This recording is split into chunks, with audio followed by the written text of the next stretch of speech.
Lauren Buss, une journaliste reconnue, était la belle-sœur de Tony Blair, l'ancien Premier ministre du Royaume-Uni. Issue d'une famille influente, elle a grandi dans une Angleterre où l'islam était perçu comme une culture étrangère, lointaine, parfois même redoutée. Dans son entourage, personne ne s'intéressait réellement à cette religion, si ce n'est pour en parler à travers le prisme des préjugés et des idées reçues. Et pourtant, aujourd'hui, elle se sent plus proche des Ottomans que des rois et reines d'Angleterre, comme si une part d'elle-même avait toujours appartenu à cet univers qu'elle n'avait jamais osé explorer. Comment une femme de l'élite britannique a-t-elle tout laissé derrière elle pour suivre un chemin qui lui était inconnu? Pourquoi a-t-elle choisi Istanbul comme terre d'accueil? Et surtout, pourquoi de plus en plus de convertis occidentaux ressentent-ils ce mystérieux appel vers la Turquie?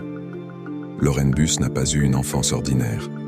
Fille d'un acteur de télévision célèbre et d'un mannequin juif, elle a grandi sous les feux des projecteurs. Elle a vu les coulisses du monde du divertissement, des fêtes luxueuses, des excès en tout genre, une vie où tout semble briller mais où rien n'a réellement de sens.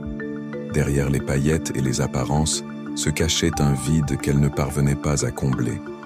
Elle assistait au drame secret des célébrités, aux faux-semblants, à cette quête incessante d'une satisfaction qui semblait toujours hors de portée. Très tôt, elle ressent un décalage avec cet univers. Elle veut comprendre le monde au-delà des tapis rouges et des projecteurs.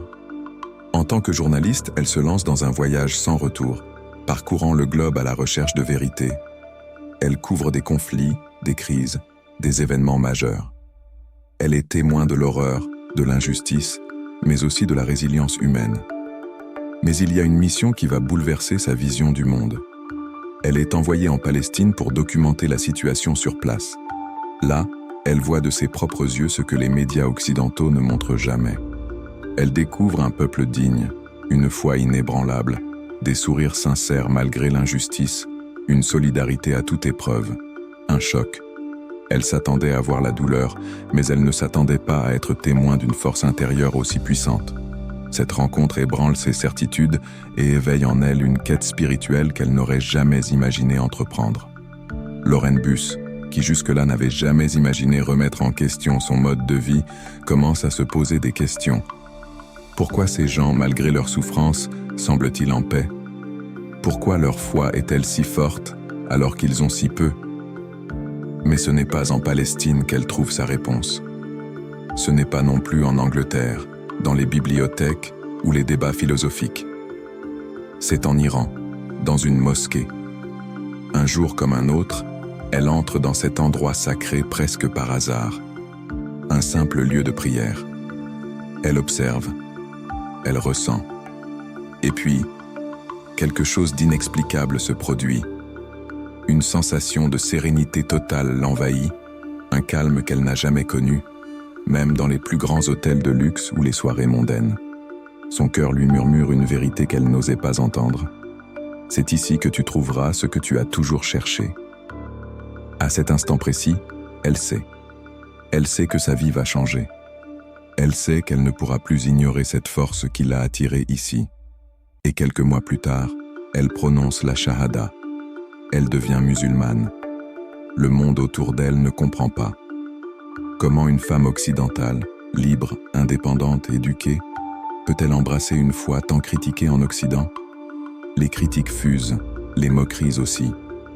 Elle perd certains amis, elle est la cible des médias. Certains l'accusent d'avoir été influencée, d'autres d'être en quête d'exotisme.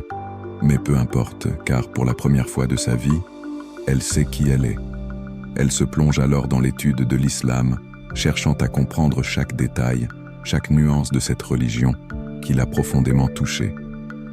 Elle découvre des érudits, des penseurs, des poètes musulmans, dont les paroles résonnent en elle comme une vérité qu'elle aurait toujours connue, sans jamais y avoir prêté attention. Peu à peu, elle adopte un mode de vie plus serein, plus équilibré. Elle apprend à prier, à méditer, à se détacher des illusions du monde matériel. Son regard sur la vie change, sa perception du bonheur aussi. Elle n'est plus en quête de succès ou de reconnaissance. Désormais, Elle cherche simplement la paix intérieure et la proximité avec Dieu. Elle commence alors une nouvelle quête, celle de l'histoire. Qui étaient réellement les musulmans à travers l'histoire? Comment l'Empire ottoman a-t-il influencé le monde? Pourquoi l'islam a-t-il été déformé par l'orientalisme occidental? Et c'est en Turquie qu'elle trouve des réponses. Istanbul, une ville qui n'est ni totalement orientale ni totalement occidentale. Un pont entre deux mondes, entre le passé et le futur. Lauren Buss tombe amoureuse de cette ville, où l'histoire de l'islam est gravée dans chaque rue, chaque pierre, chaque coupole. Elle explore la mosquée Süleymaniye, un chef-d'œuvre ottoman qui surplombe la ville. Elle marche dans les quartiers cachés d'Üsküdar et Kuşgunköy, où les traditions sont encore vivantes. Et surtout, elle ressent un lien profond avec l'histoire des musulmans. Dans une interview, elle déclare « Mon histoire n'est plus celle des rois et des reines d'Angleterre. Mon histoire, c'est celle du prophète, paix et bénédiction sur lui, des Ottomans, des érudits musulmans.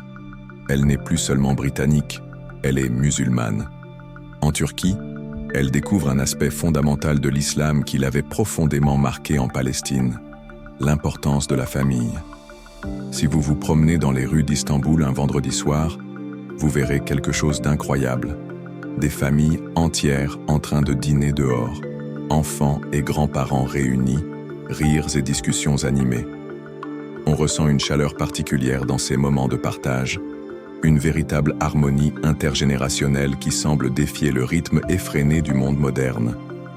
Un mode de vie où la famille n'est pas un fardeau mais une bénédiction, où l'on vit ensemble, où l'on célèbre chaque moment en donnant à la convivialité une place centrale dans la vie quotidienne.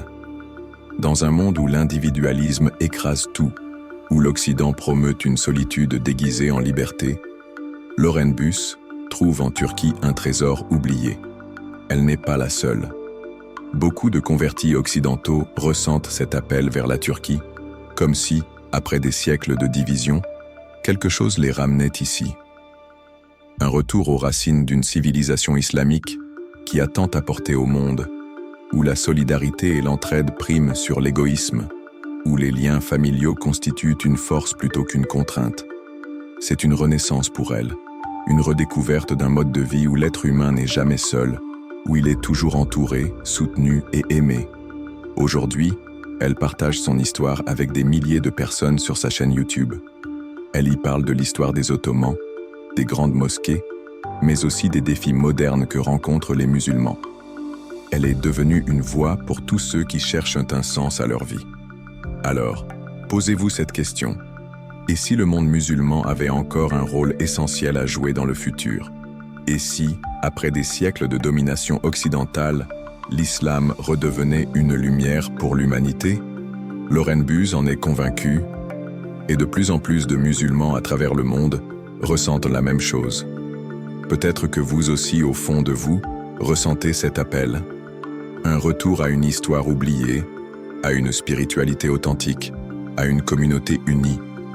Une redécouverte de valeurs qui ont façonné les grandes civilisations, d'un mode de vie où la foi guide chaque action, où l'humain trouve sa place dans un équilibre entre le matériel et le spirituel. Si cette histoire vous inspire, partagez-la. Faites-la connaître autour de vous, car elle est porteuse d'un message universel, celui du retour aux sources, de la quête de sens, de la recherche d'une harmonie entre tradition et modernité. Et surtout, n'oubliez jamais qui vous êtes. L'islam n'est pas qu'une religion, c'est une civilisation, une histoire, un destin, une lumière qui continue de briller à travers les âges.